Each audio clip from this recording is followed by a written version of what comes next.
Hello friends, आज है हमारा हिस्ट्री ऑफ इंग्लिश लिटरेचर का डे 1, जहां हम शुरुआत करेंगे कि पीरियड्स हैं उनको डिवाइड किया गया है, कितने पीरियड्स हैं। तो सबसे पहले हमारा आता है ओल्ड इंग्लिश का पीरियड, जिसको हम एंग्लो सैक्सन पीरियड के नाम से भी जानते हैं। ये 450 AD से 1066 AD तक था। नेक्स्ट है हमारा मिडिल इंग्लिश पीरियड, जो 1066 से 1500 तक था। मिडिल इंग्लिश को हम दो पार्ट में डिवाइड करते हैं, एक है एंग्लो नॉर्मन, उसके बाद है एज ऑफ चौसर। नेक्स्ट आता है हमारा रेनेसा पीरियड।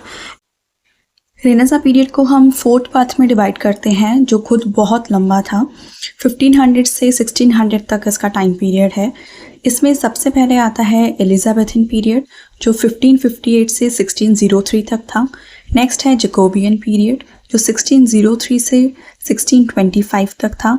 नेक्स्ट है हमारा कैरोलाइन पीरियड, जो 1625 से 1649 तक था। और इसके अंडर लास्ट है हमारा, के बाद आता है हमारा प्योरिटन पीरियड, जो 1649 से 1660 तक था। नेक्स्ट जो हमारी कैटेगरी है वो है न्यू क्लासिकल पीरियड की, जो फिर से डिवाइड होती है 3 पार्ट्स में। रेस्टोरेशन 1660 से 1700, ऑगस्टिन 1700 से 1745।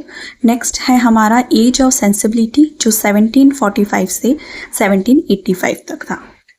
उसके बाद हमारे पास आता है रोमांटिक पीरियड, जो 1785 से 1830 तक था, जिसको हम जोएटिक एरा भी कहते हैं। नेक्स्ट आता है हमारे पास विक्टोरियन पीरियड, जो 1830 से 1901 तक था। उसके बाद हमारे पास लास्ट आता है पोस्ट मॉडर्न पीरियड, जो उस 1901 से लेके अभी तक वो हम पोस्ट मॉडर्न पीरियड में ही काउंट कर सकते हैं। तो ये है हमारा जो English history of English literature है, उसका एक आउटलाइन। और जो हमारी एज वाइज है कि एज वाइज आपको किस तरीके से पढ़ना है, एज याद करना बहुत ज़रूरी है, क्योंकि एक क्वेश्चन एज से ज़रूर आता है और उसके टाइम पीरियड ज़रूर पूछे जाते हैं। तो ये आप याद कर सकते हैं। अगर आपको वीडियो अच्छा लगे तो लाइक करें, और कुछ भी डाउट हो तो कमेंट करें। और नेक्स्ट वीडियो बहुत जल्द आने वाला है। Thank you.